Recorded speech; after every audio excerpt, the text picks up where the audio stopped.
Hello दोस्तों, जय Hind. Diamond academy Atrauli Azamgarh के यूट्यूब चैनल पर आप लोगों का तहे दिल से स्वागत है। दोस्तों, जो हमारा हिंदी का जो यानी समान हिंदी का जो टॉपिक चल रहा है उसकी अगली कड़ी में आइए देखते हैं। इसके पहले हमने क्या देखा था? वर्णों का वर्गीकरण देखा था या व्यंजनों के प्रकार देखे थे इसके पहले वाली वीडियो में। अब आइए आज हम आप लोगों को क्या बताएंगे? नवनिर्मित ध्वनियाँ या जिसे कहा जाता है, या फिर हम देख लेते हैं विदेश से आगत ध्वनियाँ। विदेश से आगत ध्वनियाँ कौन कौन सी है, या गृहीत ध्वनियाँ हमारी आपकी कौन कौन सी हैं, इनके बारे में एक छोटी सी वीडियो के माध्यम से जानने का प्रयास करते हैं। और दोस्तों, हम यूट्यूब पर पूरा हिंदी आप लोगों को समान हिंदी, चाहे वो हमारी लेखपाल वीडियो, जितनी भी हमारी हिंदी पूछी जाती है, जितनी आगामी परीक्षाओं में, वहाँ से अगर यदि क्वेश्चन बनता है तो हमारे हिंदी के सेशन यदि आप पूरा का पूरा कंप्लीट करते हैं तो आपका एक भी जो है प्रश्न छूटने वाला नहीं है। यहाँ से आप लोगों को मैं बेहतरीन तरीके से हिंदी बताने का प्रयास करूँगा। आइए देखते हैं अरबी फारसी ध्वनियाँ। अरबी फारसी ध्वनियों को क्या कहा जाता है? हमारा क्या कहलाएगा? आगत व्यंजन कहलाएगा। क्या कहलाएगा? अरबी या फारसी ध्वनियों को हम क्या कह सकते हैं? आगत व्यंजन। आइए इसके डिफिनेशन को देखते हैं, उसके बाद हम आप लोगों को फिर इसके बताते हैं। उर्दू भाषा के शब्दों का सही उच्चारण देने के लिए कुछ व्यंजनों, जैसे कुछ व्यंजन हमारा क्या है? क, ख, ग, ज, फ। कुछ व्यंजनों को जैसे यहाँ पे देखेंगे तो नुक्ता लगा हुआ है, यहाँ पे कुछ नुक्ता लगा हुआ है। यहाँ से अब आप लोग ध्यान पूर्वक देखेंगे तो यहाँ का के नीचे नुक्ता, खा के नुक्ता लगाने का भी एक सही तरीका होना चाहिए। ये नहीं है कि जस्ट इसी के नीचे लगाना चाहिए, यहाँ से थोड़ी सी दूरी होनी चाहिए और नुक्ता लगाने का ही प्रक्रिया। अच्छा, ये नुक्ता कुछ वर्डों में यानी कुछ शब्दों में हम देखते हैं, तो उन शब्दों को कैसे लिखते हैं तो वही हम बता रहे हैं। जैसे का के नीचे नुक्ता लगा है, खा के नीचे, गा के नीचे, जा के नीचे और फा के नीचे तल पर बिंदु या नुक्ता है। आप लोग यदि नोट्स बनाएंगे तो वहाँ पर देखिए बिंदु, जिसे हम बिंदु शब्द ना कहकर अगर उसे हम किससे संबोधित करें? नुक्ता, यानी उसे ब्रैकेट में नुक्ता को बना लेंगे तो उससे संबोधित करने से हमारा कुछ अलग वर्ड दिखेगा। यानी कहने का मतलब हमारा बोलने का शब्द कुछ अलग होगा। जैसे का के नीचे बिंदी, जा के नीचे बिंदी, ऐसा नहीं बोल सकते। फा के नीचे नुक्ता लगेगा, जा के नीचे नुक्ता लगेगा, ऐसा बोल सकते हैं। नुक्ता का प्रयोग किया जाता है। यहाँ पर आप लोगों को हम विशेष करके बताएंगे और आप लोग ध्यानपूर्वक चलेंगे। जैसे देखते हैं, जैसे हम क्या देखते हैं, जैसे हमारे कौन कौन से शब्द हैं जिन पर हम नुक्ता लगा सकते हैं और हम उन पर और कुछ ऐसे शब्द हैं जिन पर हम नुक्ता नहीं लगा सकते हैं। जैसे देखेंगे, लिखेंगे हम जिंदगी। क्या हमारा जिंदगी देखने में सही लग रहा है? नहीं। यहाँ पे यदि हम जिंदगी कभी भी लिखेंगे, शुद्ध वर्तनी हमारा कभी पूछते तो यहाँ पे नुक्ता लगाएंगे। जिंदगी जब भी लिखेंगे तो इस तरह से लिखेंगे और उसके नीचे जा के नीचे नुक्ता लगाएंगे। या हम लिख लेंगे गजल। जब भी हम गजल का प्रयोग करते तो वहाँ पर देखेंगे क्या हमारा? जा पर गा जल। अब गजल में हमारा कौन सा पहला वर्ड जो है वो कौन सा है? गा। तो गा के नीचे अब हमारा क्या लगेगा? नुक्ता लगेगा। क्या लिखेगा? नुक्ता लगेगा। इसे हम क्या कहेंगे? गजल। अब जैसे हमारा कहीं कहीं हम कुछ और वर्ड ले लेते हैं, हमारा क्या हो जाएगा? ख्वाब।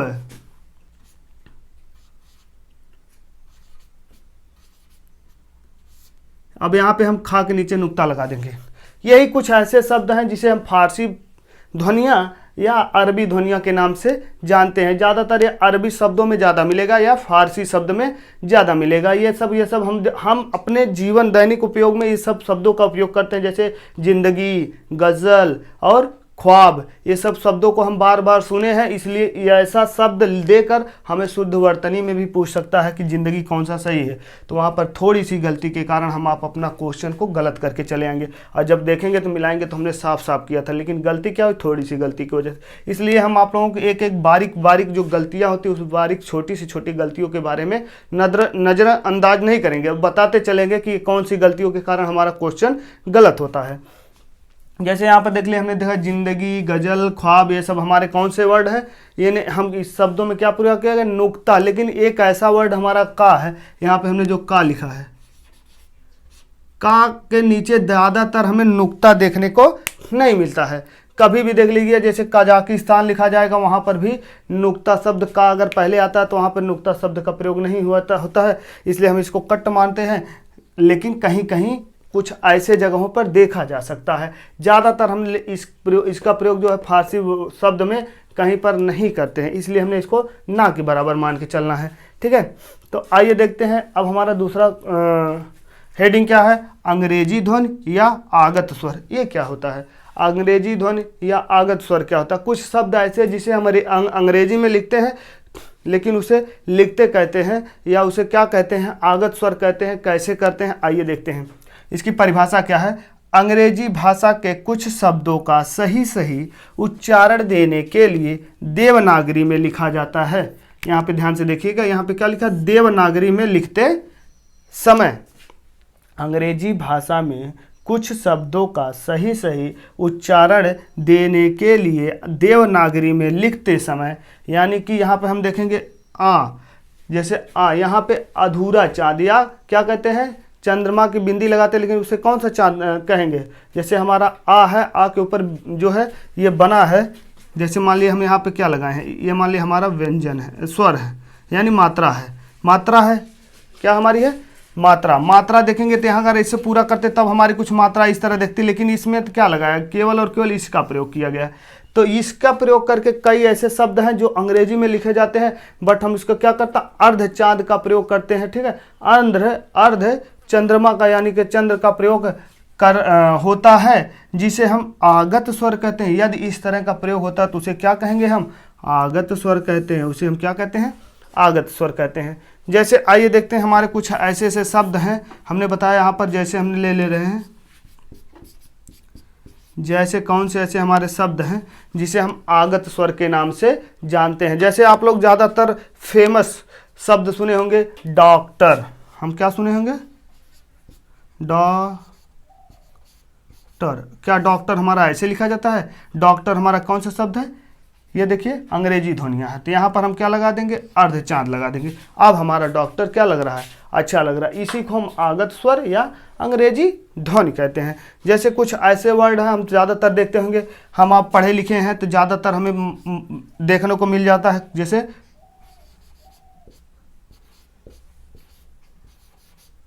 क्या लिखा गया है, कॉलेज। क्या ऐसा लिखा रहता? नहीं, कॉलेज जब हम देखेंगे तो कॉलेज में अधूरा चंद्र की जो है बिंदी लगी रहती है, अधूरा चंद्र की यानी अर्ध चांद की बिंदी लगी रहती है, अर्ध चांद। कुछ कॉलेज हमारा इस तरह दिखता है। जैसे एक छोटा सा शब्द हम देख सकते हैं, जैसे डॉग। डॉग क्या हमारा है, अंग्रेजी शब्द है। कौन सा ध्वनि है, अंग्रेजी शब्द। लेकिन डॉग हम अगर हिंदी में देखेंगे तो कुछ इस तरह से लिखा रहता है, जैसे डॉग हो गया। और हमारा कुछ हो गया कैसे, और जैसे ज़्यादा फेमस शब्द हम लोग क्या करते हैं, पुकारते हैं जान। क्या पुकारते हैं, जान। ज़्यादा फेमस शब्द है। और जान हमारा कैसे लिखा जाएगा, अधूरा हमारा क्या हो जाए, यानी अर्ध चंद्र का प्रयोग करेंगे तो जान हमारा कुछ ऐसा ये अंग्रेजी शब्द है। हिंदी में यदि हम लिखते हैं यानी देवनागरी में लिखते समय हम क्या लिखेंगे, इस तरह से लिखेंगे, अधूरा यानी कि आधा चाँद की तरह लिखेंगे। ये हमारा क्या हो जाएगा, अंग्रेजी ध्वनि या आगत स्वर जिसे कहा जाता है। आप लोगों को बेहतरीन तरीके से समझ में आ गया होगा। इसका एग्जाम्पल हमने बहुत ही बेहतरीन तरीके से आप लोगों को दिया। तो आइए देखते हैं हमारा क्या हो जाए, द्वित्व व्यंजन। द्वित्व व्यंजन की परिभाषा क्या है, आइए देखते हैं। उसके बाद फिर हम इसको देखते हैं और जानते हैं। जब किसी शब्द में किसी एक ही व्यंजन यानी आवृत्ति लगातार होती हो, यहाँ पर एक बात ध्यान में रखिए, जब किसी शब्द में किसी एक ही व्यंजन यानी आवृत्ति लगातार होती है वहाँ द्वित्व व्यंजन होता है। वहाँ पर क्या होता है, द्वित्व व्यंजन होता है। जैसे अब एक ही शब्द की आवृत्ति बार बार हो, उसे क्या मतलब 2 बार हो या 3 बार हो, ज़्यादातर 2 ही बार देखा जाता है, तो हम उसे क्या कहेंगे, द्वित्व व्यंजन कहेंगे। आइए देखते हैं, जानते हैं वह कौन कौन से हमारा, जैसे लिखेंगे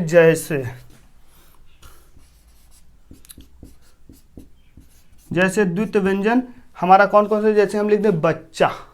क्या लिख दें, एक बहुत ही सिंपल सा शब्द बच्चा। अब यहाँ पे कौन सा व्यंजन प्रयोग, इसी शब्द को क्या कहा जाता है, द्वित्व व्यंजन कहा जाता है। मतलब एक ही व्यंजन 2 बार प्रयोग किया जाए। यदि हम बच्चा का जो है विस्तारित रूप लिखें तो कैसे लिखा जाएगा, बच्चा का विस्तारित रूप में कभी कभी पूछ लेता है। देखिए यहाँ पे ब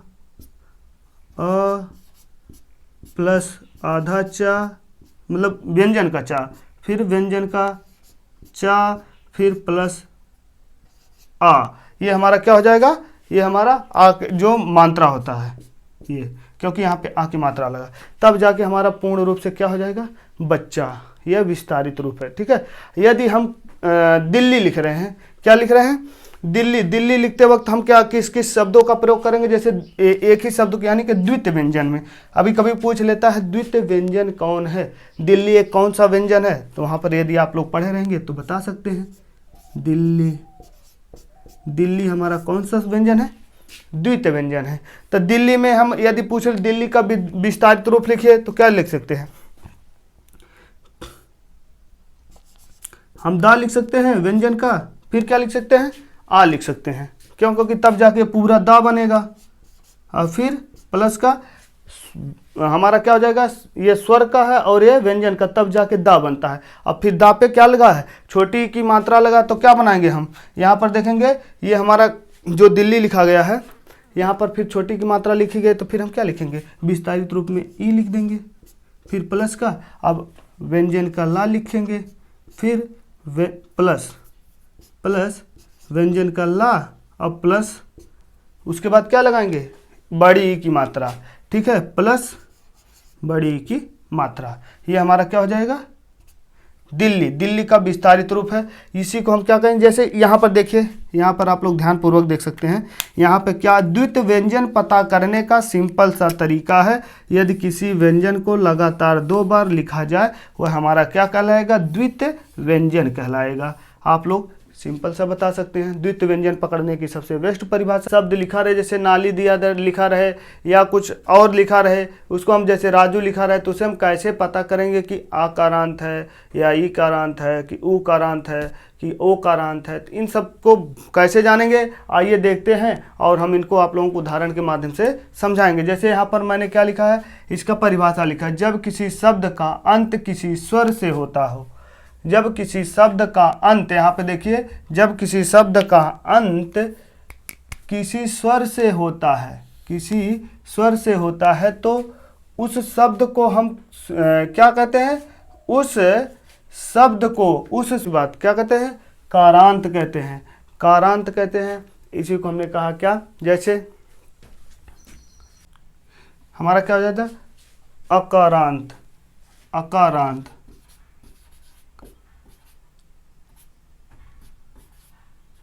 अकारांत, यहाँ पर केवल आकारांत,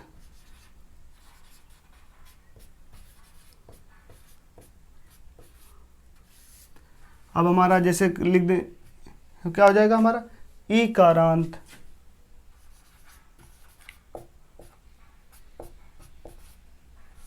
ईकारांत, ईकारांत, ये ईकारांत है या ईकारांत। अब हम लिख दें उकारांत,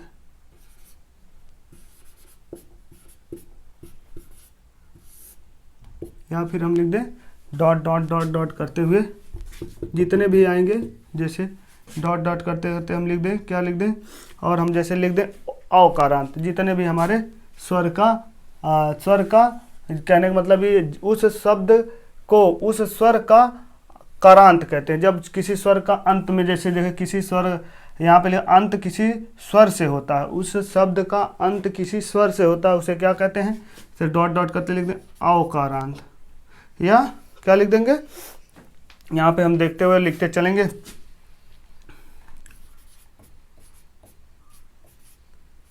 ठीक है, यहाँ पे जैसे हम कुछ शब्द लेते हैं, उन शब्दों के लेकर और लिखते हुए चलते हैं, या ओकारांत, या फिर हमारा यहाँ पे देखिए उकारांत, उकारांत, ये सब शब्दों को हम लेकर चलते हैं और आप लोगों को एक एक करके बताते हैं।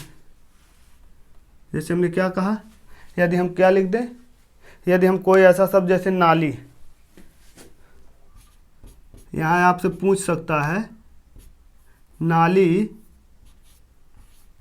में कौन सा कारांत है, नाली में पूछ सकता कौन सा कारांत है, तो कैसे पता करेंगे, इस वर्ड का हम क्या करेंगे, विस्तारित रूप कर देंगे। हमसे क्या कहा है, अंत किसी स्वर से होता हो, बस हमें अंत वाला स्वर ले लेना, अंत वाला शब्द यानी अंत किसी स्वर से होता है, उसे हम उसी के आधार पर हम बताएंगे कौन सा कारांत है। ठीक है, यहाँ पे देखें अंत किससे हुआ, अंत यहाँ पे नाली, ठीक है, किसी ना किसी स्वर से हुआ है। तो नाली में यदि हम देखेंगे तो हमारा जब नाली का हम विस्तारित रूप करेंगे तो देखिए यहाँ पे क्या हो जाएगा, ना प्लस बड़ी ई, ठीक है, ई। तो यानी कि हमें तुरंत देखने के बाद जब ये वाला ई मिल गया तो हमारा कौन सा कारांत कहेगा, क्या कहेगा, ईकारांत, ईकारांत कहलाएगा। यहाँ पर हम पता कर सकते हैं कैसे, किसी शब्द का जब अंतिम मतलब कहने का मतलब उसका जो है अंत किसी स्वर से हो, किसी स्वर से, उसे क्या कहेंगे हम, उस स्वर के आधार पर पता करेंगे कि हमारा वह कौन सा कारांत है। जैसे हम लिख दिया राजू, हमने क्या लिख दिया, राजू। अब राजू का हमारा अंतिम का जो अंत है ये स्वर है, शब्द का अंतिम का अंत कहीं ना कहीं स्वर से हो रहा है। अंत किससे हो रहा है, स्वर से हो रहा है। तो जैसे हम राजू को अभी लिखेंगे तो इसको जब विस्तारित रूप से करेंगे, देखिए हमारा यहाँ पे जा, जो यही हमारा मिला है, तो इसको देखेंगे जा प्लस ऊ, यहाँ पे ऐसे लिखेंगे तब जाके हमारा क्या बनता है, राजू, राजू। तो राजू में हमें जब ऊ मिल गया तो इससे हम पता कर सकते हैं कौन सा कारांत है, ऊकारांत है। क्या है, ऊकारांत, ऊकारांत, पता चल गया। बस सिंपल सी भाषा है। किसी भी कारांत को पता करने के लिए अंतिम का अगर हम शब्द जो है अंत जो है किससे हो, स्वर से हो, और फिर उसका हम जब विस्तारित रूप करेंगे, जब विस्तारित रूप करते वक्त हमें देखने में यदि अंतिम का जो स्वर मिलेगा उसी के आधार पर हम उसको क्या कहेंगे, वही हम उसको मान लेंगे। जैसे हम के लिख दें, कहीं कहीं देखा गया है, ज़्यादातर पूछता अतः। आप देखिए अतः, अतः में यही कहीं ना कहीं अंत किसका हो रहा है, स्वर का, ठीक है, स्वर का हो रहा है। तो अब इसे हम क्या लिख सकते हैं,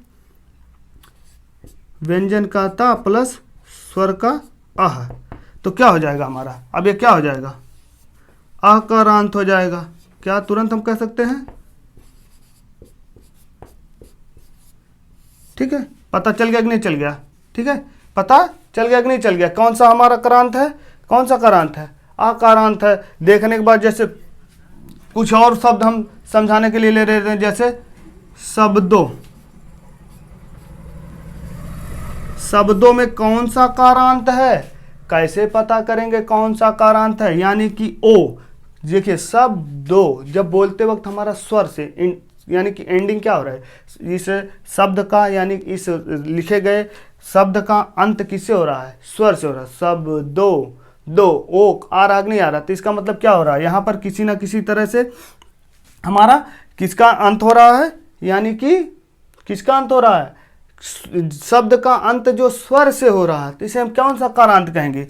अगर आप लोग ऐसे 2-4 वर्ड निकालेंगे तो आपको देखने के बाद पता चल जाएगा कि कौन सा कारांत है। यहाँ पर आप लोग बता सकते हैं ओ कारांत है, ठीक है, कैसे पता करेंगे, देखिए यहाँ पर द अधूरा और उसके बाद क्या लगाएंगे, प्लस ओ, तो स्वर का ओ है, तो इससे देखने के बाद हम क्या लिख सकते हैं, ओ कारांत लिख सकते हैं, नहीं लिख सकते हैं, देख सकते हैं यहाँ पर हमने लिख दिया ओ कारांत।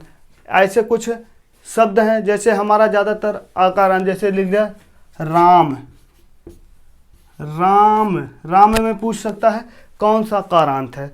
तो आप लोग यदि इस हमारी वीडियो को देखे होंगे तो आराम से बता सकते हैं। आप लोग खुद बताइएगा कमेंट सेक्शन में राम में कौन सा कारांत है। किसी भी शब्द से पहले और ना ही बाद में अनुस्वार नहीं आता है, ये हमारा नोट करके लिखा गया है। अनुसार का एक छोटी सी परिभाषा है, आप नोट करके याद कर सकते हैं। किसी भी शब्द से पहले और ना बाद में अनुस्वार शब्द नहीं आता है, ये हमारा कारांत था। अब इसके बाद हम आप लोगों को जो है शब्दों का शब्दकोश बता देंगे, यानी शब्दकोश बताएंगे कौन कौन से शब्द जो है हमारे वर्णों में शब्दकोश के रूप में प्रयोग किया जाता है। तो फाइनली दोस्तों, यदि आप लोग स्क्रीनशॉट लेना चाहते हैं तो ले सकते हैं। तो हमारी वीडियो कैसी लगी आप लोग कमेंट सेक्शन में ज़रूर बताइएगा। यदि अच्छी लगी तो आप लोग कमेंट करके हमें ज़रूर बताइए, ताकि इसी तरह से हम आप लोगों का हिंदी का जो टॉपिक हमारा चल रहा है पूर्ण रूप से आप लोगों को पूरा से पूरा जो है 1 से 2 महीने के अंदर, कम से कम 3 महीने के अंदर में दोस्तों पूरी की पूरी वीडियो को हम कंप्लीट आप लोगों का हिंदी का सेशन देने वाले हैं।